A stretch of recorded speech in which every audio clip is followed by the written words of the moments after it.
ओंकार तर तिच्याकडे पाहत होता, म्हणजे त्याला विश्वासच बसत नव्हता की त्याचे लग्न गौरीसोबत झाले. काही वेळाने त्यांची गाडी खूप मोठ्या बंगलोच्या समोर येऊन थांबते आणि गाडी थांबताच गौरीला जाग येते आणि ती डोळे उघडते आणि समोर एवढा मोठा बंगला बघून तिचे डोळे मोठे होतात. तो बंगलो फुलांच्या माळांनी आणि लाइटिंग लावून सजवलेला होता. तोच ओंकार बोलला, "गौरी, आपण आपल्या घरी आलोय. ते तुझा चेहरा रडून खराब झाला आहे. प्लीज तो क्लीन कर." आणि त्याच्या आवाजाने गौरीच्या लक्षात आले, काही वेळापूर्वीच तिचे आणि ओंकारचे लग्न झाले आणि आता ती त्याच्या घरी आली आहे म्हणून. ओंकार तिला रुमाल देतो तसं तिला त्याचा खूप राग आला होता, पण तिचा चेहरा खरंच खराब झाल्यामुळे ती तो रुमाल रागाने घेते आणि चेहरा क्लीन करते. इकडे तिच्या वागण्याचे मात्र ओंकारला हसू येत होते. तो आधी खाली उतरतो आणि तिच्या बाजूला येऊन दरवाजा ओपन करतो. तशी गौरी त्याच्याकडे पाहते तर ओंकार हसत त्याचा हात पुढे करतो आणि गौरी रागाने एकदा त्याच्या हाताकडे आणि एकदा त्याच्याकडे पाहते. ती त्याच्या हातात हात देत नाहीये बघून ओंकार तिला डोळ्याने सांगतो, "हातात हात दे" म्हणून. ती पण गौरी होती. सहजासहजी त्याच्या हातात हात ती देणार नव्हती. त्याच्या हातांना धक्का देत ती खाली उतरली. आता ओंकारला तिच्या वागण्याचे वाईट वाटते, पण तो स्वतःला शांत ठेवण्याचा प्रयत्न करतो.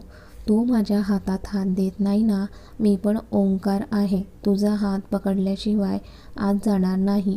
आणि तो तिचा हात पकडतो आणि तिला ओढतच आत घेऊन जातो. आता तर गौरी पण काहीच करू शकणार नव्हती, कारण एवढी खूप घट्ट हात त्याने पकडला होता. तिने प्रयत्न करून पण तो सोडता आला नसता. ते दोघं मेन दरवाजाच्या समोर येऊन उभे राहतात. आई दिव्याला आवाज देतात, "पूजेचं ताट घेऊन ये." दिव्या, ओंकारची लहान बहीण, दिव्या पण ताट घेऊन येते. "दिव्या, तूच ओवाळ तुझ्या दादाला आणि वहिनीला." आणि दिव्या दोघांना ओवाळते. आता पण गौरीच्या चेहऱ्यावर ओढणी असते. ते बघून दिव्या म्हणते, "वहिनी, आता तू तुझ्या हक्काच्या घरी आली आहेस. आता ही ओढणी काढ बघू." तोच ओंकार बोलतो, "हो हो, काढेल ना. आधी तिला आत तर येऊ दे." आई गौरीला सांगतात, "बाळा, उजव्या पायाने ते माप ओलांडून तू आत ये." तशी गौरी हो मध्ये मान हलवते आणि माप ओलांडून आत येते. "वहिनी, आता तरी तुझी ओढणी काढ." दिव्या बोलते आणि गौरी तिच्या चेहऱ्यावरची ओढणी काढते आणि तिने ओढणी काढताच अरुणाताई, दिव्या आणि चिराग, ओंकारचा लहान भाऊ. दिव्या आणि चिराग जुळे आहेत. ते शॉक लागल्यासारखे गौरीकडे पाहत असतात. घरात जवळचे नातेवाईक असल्यामुळे आई काहीच बोलत नाही. "ते तुम्ही दोघं देवघरात जा आणि नमस्कार करा." तसा ओंकार गौरीला घेऊन देवघरात जातो आणि ते जोडीने नमस्कार करून बाहेर येतात. ते दोघं बाहेर येताच आई दिव्याला सांगतात, "गौरीला घेऊन तुझ्या रूममध्ये जा आणि ओंकार, तुम्ही माझ्या रूममध्ये या." एवढं बोलून आई निघून जातात. ओंकार एक नजर गौरीकडे टाकतो तर ती खूप गोंधळलेली दिसत होती. पण आता तिचे लग्न ओंकारसोबत झाले आहे आणि हेच तिचे घर आहे, हेच तिच्या मनात सध्या चालू होते. दिव्या गौरीला तिच्या रूममध्ये घेऊन जाते आणि ओंकार त्याच्या आईच्या रूममध्ये जातो. आत येतो तर आई त्याला रागात दिसत असतात. तिला राग येणं साहजिक होतं, कारण ओंकारने वेळेवर हर्षदाच्या ऐवजी गौरीशी लग्न केले होते. याचा त्यांना पण खूप मोठा धक्का बसला होता. तो आत येताच आई रागाने दरवाजा बंद करतात आणि त्याच्याकडे पाहत, "ओंकार, हे काय? तू हर्षदाच्या ऐवजी गौरीसोबत लग्न कसे केले? मी तर तुझे आणि हर्षदाचे लग्न ठरवले होते. मग गौरी इथे काय करतेय?" तो त्याच्या आईजवळ जातो आणि त्याचा हात पकडून त्यांना बेडवर बसवतो आणि तो त्यांच्या पायाजवळ बसतो. त्यांचा हात हातात घेत त्यांच्या डोळ्यात पाहत, "आई, मी जे काही सांगेल ते शांतपणे तू ऐकून घ्यायचे, मगच बोलायचे." आता आईंना पण जाणून घ्यायचे होते की ओंकारने असे का केले म्हणून. "आई, मला खरं तर हर्षदासोबत लग्न नव्हते करायचे आणि मी तुला आधी पण सांगितले होते, पण तू काही ऐकायलाच तयार नव्हती. पण तुला वाईट वाटू नये म्हणून मी लग्न करायला तयार झालो आणि मी हर्षदाच्या ऐवजी तिच्याच बहिणीशी लग्न केले आहे. यात वाईट वाटण्यासारखे काय आहे ना?" तशा आई त्याला रागीट लूक देतात. "आई, हर्षदासोबत माझे लग्न झाले असते ना, तर ना ती हॅपी राहिली असती ना मी. आणि गौरी मला खूप आवडली आणि मला आवडलेल्या मुलीसोबत मी लग्न केले." आई त्याच्या हातातून हात सोडवत, "ओंकार, लग्न म्हणजे खेळ नाही आहे. आपले लग्न ठरलेले असताना असे दुसऱ्याशी लग्न करायला. तुझ्यामुळे आज तू 2 जणींचे आयुष्य पणाला लावले आहे. तू तर गौरीसोबत लग्न करून मोकळा झाला, पण कधी हर्षदाचा विचार केलास का तू? तिला काय वाटत असेल? हे बघ आई, आता मला दुसऱ्यांचा विचार अजिबात करायचा नाही आहे. आता माझे आणि गौरीचे लग्न झाले आहे, हेच तू पण मान्य करावे असे मला वाटतं. आई, जास्त विचार करू नकोस आणि उद्याच्या सत्यनारायण पूजेची तयारी कर. एवढं बोलून ओमकार त्याच्या रूममध्ये निघून जातो. इकडे गौरी दिव्याच्या रूममध्ये फ्रेश होऊन शांत बसलेली होती. दिव्याने तिला तिचा ड्रेस घालायला दिला होता, कारण अचानक गौरीचे लग्न ओमकारसोबत झाल्यामुळे तिच्याकडे काहीही सामान नव्हता. दिव्या आणि गौरी शांतच होत्या, काहीही बोलत नव्हत्या. आई पण फ्रेश होऊन बाहेर येतात. संध्याकाळच्या जेवणाची तयारी आचारी माणसांनी आधीच केली होती. आई दिव्या आणि गौरीसाठी 2 ताट वाढून वर पाठवतात. दिव्या आणि गौरी जेवायला बसतात. पण गौरीला जेवणच जात नव्हते, कारण ती अजून त्या धक्क्यातून सावरली नव्हती. इकडे बाकी सगळे पण जेवण करतात आणि जेवण झाल्यानंतर आपापल्या रूममध्ये निघून जातात, कारण दुसऱ्या दिवशी सत्यनारायणची पूजा असते. त्यासाठी लवकर उठायचे होते. दिव्या आणि गौरी पण बेडवर आडव्या होतात. दिव्या तर पडल्या पडल्या झोपून जाते, पण गौरी मात्र विचार करत जागी असते. खूप उशिरा कधीतरी तिचा डोळा लागतो. गौरी रात्री उशिरा झोपल्यामुळे तिला लवकर जाग येत नाही, पण दरवाजाच्या आवाजाने दिव्याला मात्र जाग येते आणि ती उठून दरवाजा ओपन करते, तर समोर आई असतात. दिव्या, गौरीला उठव आणि ही साडी आहे, गौरीला देशील, एवढं बोलून आई निघून जातात. दिव्या आत येते आणि गौरीकडे पाहते. गौरी खूप शांत झोपलेली होती. दिव्या गौरीला आवाज देत असते, वहिनी वहिनी, पण गौरी जरा म्हणून हलत नाही. शेवटी दिव्या गौरीला हात लावून उठवते. वहिनी उठ, आज पूजा आहे ना, तुला तयार पण व्हायचे आहे. तशी गौरी खडबडून जागी होते आणि तिच्या लक्षात येते, कालच तिचे लग्न झाले आहे आणि ती तिच्या सासरी आहे म्हणून. ती दिव्याकडे पाहते, पण काहीही बोलत नाही. म्हणजे काल दोन्ही एवढा वेळ सोबत होत्या, पण गौरी एका शब्दाने दिव्यासोबत बोलली नव्हती. आताही ती काहीही न बोलता कपडे घेते आणि फ्रेश व्हायला निघून जाते. गौरी आत जाताच दिव्या तिचे डोके खाजवत, ही वहिनी कालपासून एक शब्दही बोललेली नाही आहे, म्हणजे हिला बोलता येते ना? की ही नाही नाही, माझा भाई असे मुक्या मुलीशी लग्न नाही करू शकत. आणि ती गौरी बाहेर येण्याची वाट पाहत असते. तोच गौरी फ्रेश होऊन बाहेर येते आणि आईने दिलेली साडी ती नेसायला घेते. ती बाहेर येताच दिव्या फ्रेश व्हायला निघून जाते. काही वेळातच फ्रेश होऊन बाहेर येते आणि चिरागला फोन करून नाश्तावर मागवून घेते. चिराग 2 प्लेटमध्ये नाश्ता घेऊन येतो. दिव्यासाठी उपमा आणि गौरीसाठी साबुदाणा खिचडी. आता पण दोन्ही काहीही न बोलता खात असतात. दोघांचा नाश्ता झाल्यानंतर दिव्या गौरीला घेऊन खाली येते. आईंनी दिलेली साडी गौरीने नेसली होती, त्यात ती खूपच सुंदर दिसत असते. काही वेळासाठी आई पण तिचे ते रूप पाहून हरवतात, पण कसल्या तरी आवाजाने त्या भानावर येतात आणि त्या गौरीजवळ येतात. तशी गौरी घाबरून खाली पाहते, म्हणजे तिला वाटत होते उठायला उशीर झाला तर आई रागवतील म्हणून. आई तिच्या गालावरून प्रेमाने हात फिरवत, बाळा, रात्री झोप झाली ना तुझी? आणि त्यांच्या एवढ्या प्रेमळ मायेच्या होणाऱ्या स्पर्शाने गौरीचे डोळे काठोकाठ भरून येतात, पण ती स्वतःला सावरते आणि हो मध्ये मान हलवते. तू साबुदाण्याची खिचडी खाल्ली ना? आता पण गौरी हो म्हणून मान हलवते आणि दिव्या मात्र गोंधळून गौरीकडे पाहत, खरंच वहिनीला बोलता नाही येत का? चल बाळा, तिकडे चेअरवर बस, गुरुजी आले की पूजेला सुरुवात होईल. आणि त्या गौरीचा हात पकडून तिला चेअरजवळ घेऊन येतात. गौरी पण तिथे बसते, पण इकडे दिव्या मात्र अजून पण विचारात असते की चिराग दिव्याच्या डोक्यावर टपली मारतो, तशी ती आऊच म्हणते. त्याच्याकडे रागाने पाहते, काय ग, कसल्या एवढ्या विचारात होतीस?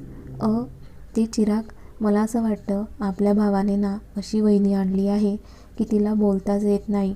तसा चिराग गोंधळून दिव्याकडे पाहतो. अरे असं नको बघू, मी खरं तेच बोलते आहे. ए दिव्या, काहीही बोलू नकोस. चिराग, मी काहीही बोलत नाही आहे, खरं तेच बोलते आहे. म्हणजे बघ, काल वहिनी आली तेव्हापासून आतापर्यंत ती एक शब्दही बोललेली नाही आहे. आता दिव्याच्या बोलण्यावर चिराग पण विचार करत, दिव्या, तू जे वहिनीबद्दल बोलतेय ते मला पण वाटतंय. म्हणजे मी पण कालपासून वहिनीला बोलताना पाहिलेच नाही ग. तोच त्या दोघांना कोणीतरी बोलावते. तसे ते दोघं निघून जातात. पण मनात गौरीचा विचार असतोच की खरंच वहिनीला बोलता येते की नाही म्हणून. ओंकार पण पूजेसाठी तयार होऊन खाली येतो. गुरुजी पण आलेले असतात आणि पूजेची मांडणी करत असतात. ओंकार लांबूनच गौरीकडे पाहतो तर ती शांतपणे चेअरवर बसलेली असते. पण तिच्याकडे बघून असे वाटत होते कसल्या तरी विचारात आहे म्हणून. तोच गुरुजी ओंकार आणि गौरीला बोलवतात आणि पूजेला सुरुवात करतात. ओंकार तर पूर्ण मनाने पूजा करत असतो, पण गौरी मात्र अजून पण विचारांमध्ये असते. काही वेळाने पूजा निर्विघ्नपणे पार पडते आणि ते दोघं गुरुजींना नमस्कार करतात. गुरुजी पण त्या दोघांना आशीर्वाद देतात. त्यानंतर ते दोघं घरातील सगळ्या मोठ्यांना नमस्कार करतात. त्यानंतर जेवण करतात. जेवण झाल्यानंतर ओंकारला कुणाचा तरी फोन येतो तर तो बोलत बोलत त्याच्या रूममध्ये निघून जातो. गौरी मात्र हॉलमध्ये सोफ्याच्या एका बाजूला शांत उभी असते. आई तिच्याकडे पाहत, गौरी बाळा, तू पण जाऊन चेंज कर आणि आराम कर. तशी गौरी हो मध्ये मान हलवते आणि दिव्याच्या रूममध्ये निघून जाते. आणि इकडे दिव्या आणि चिराग पुन्हा शॉक लागल्यासारखे एकमेकांकडे पाहतात. पण समोर पाहुणे असल्यामुळे ते काहीही बोलत नाही. इकडे गौरी फ्रेश होते आणि गॅलरीमध्ये जाऊन विचार करत असते. तोच तिला तिच्या बाबांची आठवण येते आणि ती त्यांना फोन करते. पलीकडून फोन उचलला जातो आणि गौरीला भरून येते. तिचे बाबा बोलतात, गौरी बाळा, तू ठीक आहे ना? तशी गौरी रडत हो बाबा म्हणते. बाळा, तू रडू नकोस. आणि हो, तुझ्या सासरचे सगळे चांगले आहे. तुला काहीही त्रास होणार नाही. बाबा पण रडत रडत बोलत असतात. बाबा, ते आई आणि हर्षदा ताई, गौरी रडत असताना विचारते. तिने हे विचारताच बाबा काहीच बोलत नाही. बाबा बोला ना, मी काहीतरी विचारले तुम्हाला. आणि बाबा, आज मी तुमची वाट पाहिली पण तुम्ही आला नाही. बाळा, ते काय झाले बाबा? आई आणि ताई ठीक आहे ना? बाळा, ते आई आणि हर्षदाची तब्येत ठीक नाही आहे. पण इथली काळजी तू करू नकोस. मी आहे त्यांच्यासोबत. आणि हो, मी अरुणाताई, तुझ्या सासूबाई यांना फोन करून कळवले होते. बाबा, तुम्ही आई, ताई आणि तुमची काळजी घ्या. हो बाळा, मी घेतो. पण तूही तुझी काळजी घे आणि रडू नकोस. हो बाबा. आणि ते फोन ठेवतात. फोन कट होतो तरी गौरी कानाला फोन लावून तशीच उभी असते. आणि नेमकी तेव्हाच दिव्या आत येते आणि तिचे लक्ष गौरीकडे जाते. आणि गौरीच्या कानाला फोन असतो पण ती काहीही बोलत नाही आहे. हे बघून तर दिव्याला आता खात्रीच होते की तिच्या बाईने एका मुक्या मुलीसोबत लग्न केले आहे. आणि ती पळतच बाहेर येते आणि चिरागला शोधत असते. पण तो तिला काही दिसत नाही म्हणून ती त्याला फोन करते. चिराग, कुठे आहेस तू? मी माझ्या रूममध्ये. का, काय झाले? थांब, मी आलेस. आणि ती चिरागच्या रूममध्ये जाते. काय झाले? एवढ्या घाईघाईमध्ये आलीस? अरे, आता मी रूममध्ये गेलेले ना तर वहिनी कानाशी फोन लावून उभ्या होत्या पण काहीही बोलत नव्हत्या. आता तर मला खात्रीच झाली आहे की आपल्या वहिनीला बोलता येत नाही म्हणून. दिव्या त्याला सांगत असते आणि चिराग पण दिव्याच्या बोलण्यावर विश्वास ठेवतो. बरं, तू काळजी करू नको. सगळे पाहुणे गेले की आपण भाईला विचारूया. हो, तोपर्यंत कुठे बोलू नको. नाही बोलणार मी. आई दिव्याला शोधत तिच्या रूममध्ये येतात तर त्यांना गॅलरीमध्ये उभी असलेली गौरी दिसते. तिला असे विचारात बघून त्या गौरीजवळ येतात. काय झाले बाळा? कसला विचार करते? तशी गौरी भानावर येते आणि आईकडे पाहते. लग्न झाल्यापासून आई आणि तिला बोलायला वेळच मिळाला नव्हता आणि आता दोन्हीच असल्यामुळे आई गौरीसोबत बोलायचा विचार करतात. आई तिचा हात हातात घेतात. तशी गौरी त्याच्याकडे पाहते. गौरी बाळा, म्हणजे मी काय बोलू मला कळत नाही आहे. पण एक सांगते, म्हणजे ओंकारने तुझ्याशी का लग्न केले याचे कारण फक्त ओंकारलाच माहिती आहे. तुझ्यासाठी हे स्वीकारणे खूप कठीण आहे. पण आता तुम्ही नवरा बायको आहात. लग्नाच्या पवित्र बंधनात अडकला आहात. याचा आदर करावा एवढंच मला वाटतं. आणि हो, ओंकार जेवढा रागीट खडूस आहे तेवढाच मनाचा चांगला आहे. आता हळूहळू तुला ओंकारचा स्वभाव कळेलच. मला असे वाटते जे झालं ते विसरून जाऊन तुम्ही एकमेकांचा विचार करावा. हळूहळू होईल सगळं ठीक. आई तिला खूप प्रेमाने समजावत असतात आणि गौरी पण शांतपणे ऐकत असते. बरं, मी तुला हे सांगायला आले होते, आजपासून तू ओंकारच्या रूममध्ये राहायचं. म्हणजे तुला लागणारे सामान मी त्याच्या रूममध्ये ठेवले आहे. चल, मी तुला तुमची रूम दाखवते. आणि आई तिचा हात पकडून तिला ओंकारच्या रूमजवळ घेऊन येतात. पुन्हा तिचा हात हातात घेत, आजपासून ही रूम तुझी आहे आणि जेवढा हक्क ओंकारचा या रूमवर आहे तेवढाच तुझाही आहे. तोच आईंना कोणीतरी बोलावते. तशा आई निघून जातात आणि गौरी एक दीर्घ श्वास घेऊन आत जायला निघते. हळूच दरवाजा ओपन करते आणि आत येते. आत येताच ती रूम बघून तिचे डोळे मोठे होतात, कारण पूर्ण रूम फुलांनी सजवलेली होती. ठिकठिकाणी कॅन्डल्स लावलेल्या होत्या. गौरी तिची नजर पूर्ण रूमवरून फिरवते. त्या रूमच्या मधोमध सुंदर असा सजवलेला किंग साईज बेड असतो. त्याच्या आजूबाजूला छोटे छोटे टेबल असतात. एकदम परफेक्ट अशी रूम असते. सगळ्या काही लागणाऱ्या वस्तू तिथे असतात. ते सगळं पाहत असताना तिला तिच्या रूमची आठवण येते, जिथे ती बिनधास्तपणे राहायची. तिथे कुठल्याही गोष्टीचे बंधन नव्हते. पण आज परिस्थिती बदलली होती. आज तिचे लग्न झाले होते आणि ती ओंकारची बायको होती. टी-शर्ट पॅन्टवरून ती आज साडी नेसणारी झाली होती. अजूनही तिचे मन मानायला तयार नव्हते, पण सत्य हेच होते की तिचे लग्न झाले होते. विचार करताच ती सोफ्यावर बसते. पण या ओंकारला माझ्याशी का लग्न करायचे असेल नाही, माझ्याशी का लग्न केले असेल? माझी किती स्वप्न होती, ते सगळे पूर्ण होतील का आता? आता गौरीच्या मनात विचारांचे चक्र फिरत असते. काय असेल गौरी आणि ओंकारचे पुढील आयुष्य? गौरी करेल का ओंकारचा नवरा म्हणून स्वीकार? ओंकार गौरीचे स्वप्न पूर्ण करेल का? यासाठी पाहत राहा सर्वस्व तुम्ही माझे या कथेचे पुढील भाग. आणि कथेचा हा भाग कसा वाटला कमेंट्स करून नक्की कळवा. आणि व्हिडिओला लाईक करा, जास्तीत जास्त शेअर करा. त्याचबरोबर आठवणीने हाईप करा. आणि तुमच्या सगळ्यांच्या आवडत्या लाईव्ह मराठी स्टोरीज चॅनलला सबस्क्राईब करायला विसरू नका. धन्यवाद.